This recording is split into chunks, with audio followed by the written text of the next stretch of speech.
मध्य प्रदेश के इटारसी में तवा बांध के 5 गेट 5 फुट तक खोले गए हैं। बांध का जलस्तर बढ़ने के बाद गेट खोले गए हैं। 5 गेटों से 40,000 क्यूसेक पानी छोड़ा जा रहा है।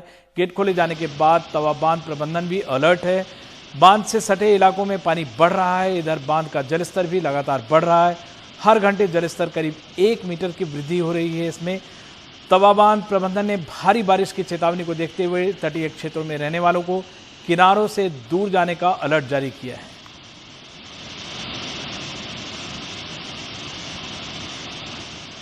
और कुछ ऐसे ही हालात भोपाल में भी हैं। भोपाल के भदभदा डैम का भी एक गेट खोल दिया गया है। डैम में पानी ज्यादा होने के कारण गेट खोला गया है। यहां भी आसपास रहने वालों को के लिए अलर्ट जारी किया गया है।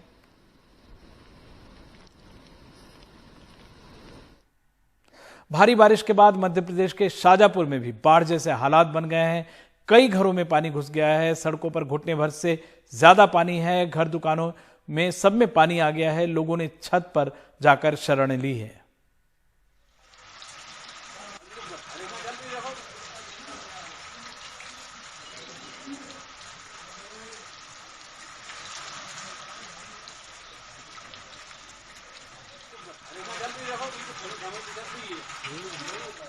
और एक बार फिर लौटते हैं भोपाल, जहां राजधानी भोपाल में भी पिछले 2 दिन से हो रही बारिश के बाद हालात बिगड़ गए हैं। कई जगहों पर सड़कों पर घुटने भर पानी जमा है। घर से निकलने वालों को परेशानी का सामना करना पड़ रहा है। कई गाड़ियां पानी के कारण खराब हो गई हैं। मौसम विभाग के मुताबिक राज्य में अगले 2 दिनों के लिए बारिश का ऑरेंज अलर्ट जारी किया गया है।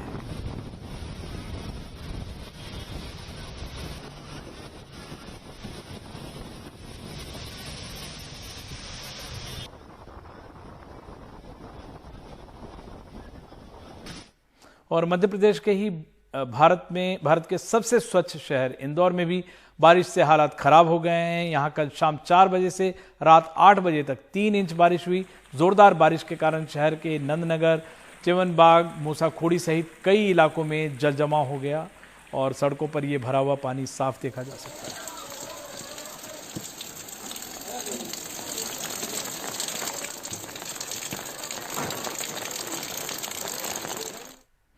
छत्तीसगढ़ के बीजापुर में भी बाढ़ के प्रभावित इलाके में फंसे एक विकलांग जोड़े को पुलिस ने सुरक्षित स्थानों पर पहुंचाया। रात के अंधेरे में एक बचाव अभियान को पूरा किया गया। इन दोनों तक एक नाव पर सवार होकर पुलिसकर्मी पहुंचे और फिर इन्हें सुरक्षित स्थानों पर लाया गया।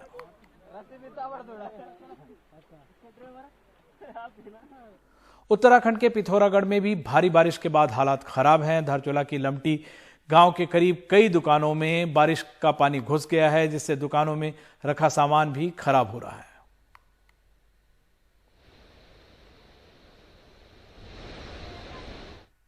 और हिमाचल प्रदेश के कुल्लू जिले में भी भारी बारिश के कारण बाढ़ जैसी स्थिति बन गई है। बारिश के बाद व्यास नदी का जल स्तर बढ़ गया है। नदी में तेज रफ्तार से पानी बह रहा है। नदी का पानी आसपास के इलाकों में पहुंच गया है।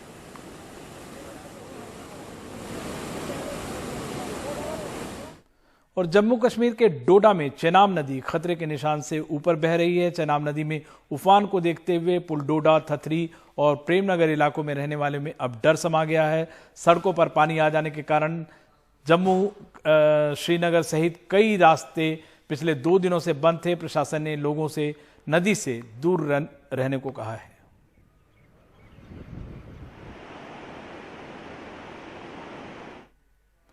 और पहाड़ों पर हो रही लगातार बारिश की वजह से उत्तर प्रदेश के मुरादाबाद में रामगंगा नदी का जलस्तर बढ़ गया है। इसके कारण भोजपुर थाना क्षेत्र में 10 से 15 गांवों के संपर्क मार्ग जगह जगह पानी आने से कट गए हैं। संपर्क मार्गों पर 6 से 7 फुट तक पानी बह रहा है। लोग ट्रैक्टर ट्रॉली पर अपनी मोटरसाइकिल लोड कर रास्ता पार कर रहे हैं। वहीं पुल के ऊपर से पानी बह रहा है। साथ ही गाँव के खेतों में भी पानी आ गया है, जिससे फसलों के खराब होने की आशंका बढ़ गई है।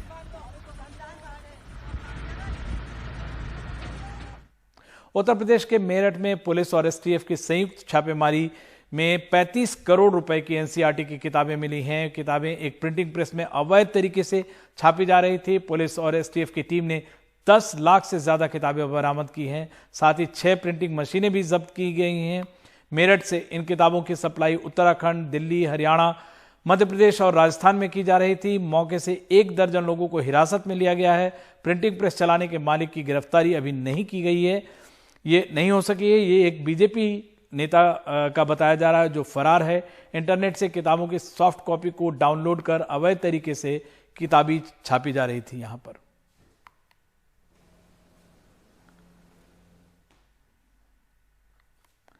प्रधानमंत्री के dream project Delhi Meerut highway के विरोध में कुछ किसान उतर आए हैं। किसानों का कहना है कि उन्हें उनके प्रोजेक्ट के लिए अधिग्रहित जमीन के कुछ हिस्से का मुआवजा नहीं मिला है। इससे गुस्साए किसानों ने आज एक्सप्रेसवे निर्माण का काम बंद करा दिया।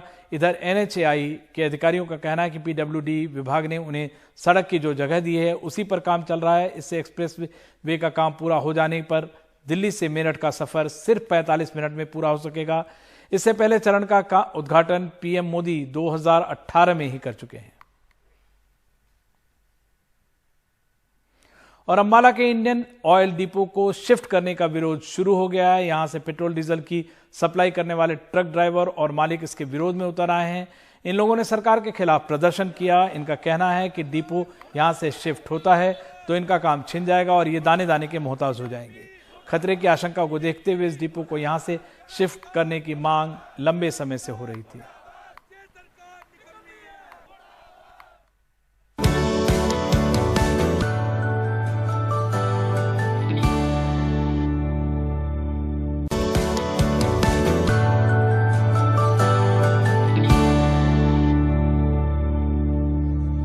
हरियाणा के सिरसा में एक दुकानदार धर्मपाल की स्टेट राखी बम्पर लॉटरी जैकपॉट में 1.5 करोड़ की लॉटरी लगी है।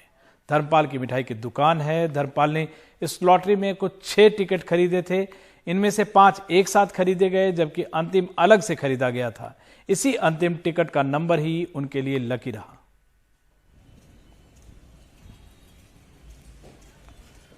और अब चलते हैं गुजरात के सूरत में ड्राई फ्रूट से भगवान गणेश की मूर्ति बनाई गई है। इसे तैयार किया है डॉक्टर आदित्य मित्तल ने।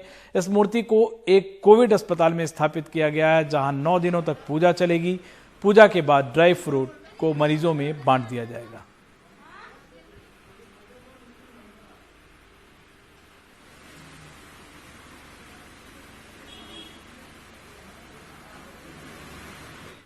और गणेश उत्सव की धूम उड़ीसा में भी है। उड़ीसा के बहरामपुर में सैंड आर्टिस्ट सत्यनारायण मोहराना ने सबसे छोटी गणेश जी की मूर्ति बनाने का दावा किया है। उन्होंने पत्थर पर नक्काशी कर 3 मिलीमीटर, 5 मिलीमीटर और 1 मिलीमीटर की मूर्तियां बनाई हैं। उन्होंने लकड़ी से भी 6 मिलीमीटर और 1 मिलीमीटर की भगवान गणेश की प्रतिमा बनाई है।